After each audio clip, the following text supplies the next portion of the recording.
राम राम दोस्तों, मैं अरुण कुमार डायरेक्ट वैदिक रेमेडी सीधा ज्योतिषीय समाधान चैनल में एक बार फिर से आपका स्वागत करता हूं। दोस्तों, आज चर्चा करेंगे शनि जब कुंडली में 7वें भाव में उपस्थित होते हैं तो कैसा फल देते हैं। Saturn in the 7th house of horoscope.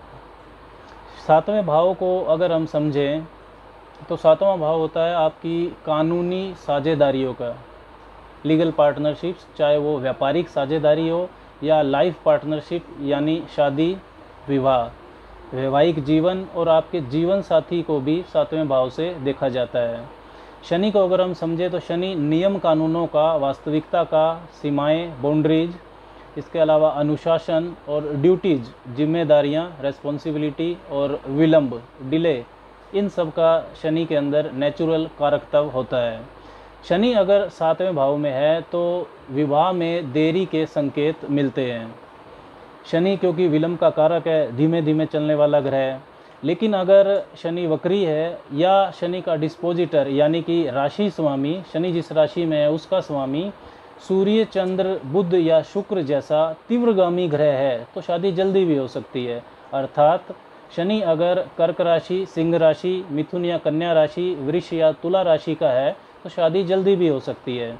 लेकिन आइडियली क्या होना चाहिए? देखिए, शनि जिस भाव में होता है उस भाव से संबंधित ड्यूटीज यानी कि जिम्मेदारियों को आपको सख्ती से निभाना पड़ता है, क्योंकि शनि अनुशासन, वास्तविकता, रियलिटी ऑफ लाइफ, जिम्मेदारियां, इन सब का कारक है। इसके अलावा शनि जो चीज़ों का ऑर्डर है यानी कि सीक्वेंस कि किस क्रम में चीज़ें होनी चाहिए, उसका भी शनि कारक है। और ये किसी भी कर्म जो आप करते हैं उसकी लिमिट्स, बाउंड्रीज, सीमाओं को भी निर्धारण करता है कि इन्हीं सीमाओं के अंदर आपको वो कार्य करना है। तो जब आप शादी करते हैं या 7वें भाव का कर्म करते हैं तो शनि एक्टिवेट होता है, तो तब उस भाव से संबंधित यानी कि 7वें भाव से संबंधित जिम्मेदारियां आपको पहले दिन से ही निभानी पड़ेंगी। शादी के बाद नया जीवन शुरू होता है, जिम्मेदारियां बढ़ती हैं, इसमें तो कोई शक नहीं है। अब इन जिम्मेदारियों को निभाने के लिए आपको मैच्योर बनना पड़ेगा। शनि अगर 7वें भाव में है तो ये संकेत देता है कि शादी से पहले आपके अंदर वो मैच्योरिटी आ जानी चाहिए, नहीं तो आपको परेशानी होगी। इसलिए शनि सप्तमस्थ हो तो शादी 28-30 साल की उम्र में अगर होती है तो ज़्यादा अच्छा है, ये नेगेटिव नहीं है। भाव बल में अगर हम समझें तो शनि 7वें भाव में दिग्बली होता है। डायरेक्शनल स्ट्रेंथ सबसे ज़्यादा 7वें भाव में शनि को मिलती है। काल पुरुष के जन्मांक में शनि 7वें भाव में उच्चत्व को प्राप्त करता है, उच्च का होता है। तो शनि अगर 7वें भाव में है तो विवाह या वैवाहिक जीवन के लिए नेगेटिव हो ऐसा नहीं है। शनि के विलंब को आपको अपनी मैच्योरिटी के साथ जोड़कर देखना चाहिए। दोस्तों, सूर्य, राहु और राहु अधिष्ठित राशि का स्वामी यानी राहु का डिस्पोजिटर, 12वें घर का स्वामी और शनि, इनके अंदर पृथकता जनक सेपरेटिव प्रभाव होता है। यानी कि अगर इन पांचों में से सूर्य, राहु अधिष्ठित राशि का स्वामी, 12वें घर का स्वामी और शनि, इन पांचों में से अगर 2 या 3 का प्रभाव किसी भी भाव पर पड़ता है तो उस भाव से संबंधित जो रिश्ते हैं वो खराब होने के संकेत मिलते हैं। लेकिन शनि 7वें भाव में कभी तलाक या डाइवोर्स को सपोर्ट नहीं करता है। वो बात अलग है कि शनि और 7वें भाव पर यदि अन्य पापी और पृथकताजनक घरों का प्रभाव भी हो तब ये संभव है कि डाइवोर्स हो जाए। अदरवाइज शनि, सैटर्न तो एक्चुअली जो लॉन्ग ड्यूरेशन के वर्क हैं, लंबी अवधि के कार्य, उनका कारक है। तो शादी के बाद लंबे वैवाहिक जीवन का संकेत देता है शनि का 7वें घर में होना। शनि अगर 7वें भाव में है तो जीवन साथी अनुशासन को पसंद करने वाला तथा व्यवसाय को निजी जीवन से ज़्यादा महत्व देने वाला हो सकता है। शनि कैरियर का कारक है और 7वां भाव आपके जीवन साथी का लगन है, तो जीवन साथी के व्यक्तित्व में कैरियर ओरिएंटेशन ज़्यादा होगा।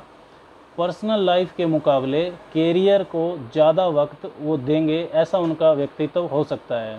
7वें भाव से शनि की 7वीं दृष्टि आपके लगन पर भी जाती है, तो आपके खुद के व्यक्तित्व में भी अनुशासन और वर्क ओरिएंटेशन ज़्यादा होगा।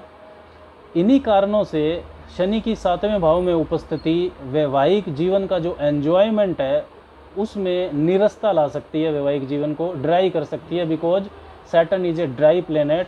और वैसे भी शनि विरक्ति, वृद्धावस्था और मैच्योरिटी का कारक है। शनि सप्तम भाव में हो तो पति पत्नी आपस में बहुत ज़्यादा प्यार प्रदर्शन नहीं कर पाते हैं, लेकिन शनि लॉयल्टी को दर्शाता है। जीवन साथी से ईमानदारी की उम्मीद बहुत हद तक की जा सकती है। शनि यहाँ पर दिशा बली होता है सातवें भाव में, तो जो शनि की दृष्टियाँ हैं उनमें सकारात्मक प्रभाव होता है। शनि यहाँ पर बैठकर अपनी तीसरी दृष्टि से नवम भाव को, सातवीं दृष्टि से लगन भाव को और 10वीं दृष्टि से चौथे भाव को देखता है।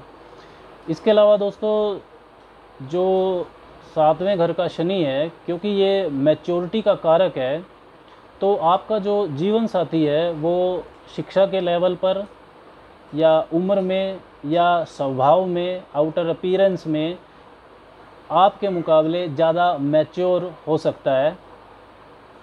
इस तरीके की असमानता शनि की सप्तम भाव में होने पर वो देखी जा सकती है, चाहे वो शिक्षा के लेवल पर हो या वो आउटर अपीयरेंस के लेवल पर हो। तो शनि जब अपनी तीसरी दृष्टि से नवम भाव को देखेगा तो आपकी जो हायर एजुकेशन है, यानी कि ग्रेजुएशन के बाद की एजुकेशन, पोस्ट ग्रेजुएशन लेवल की जो शिक्षा है, उसमें विलंब करवा सकता है।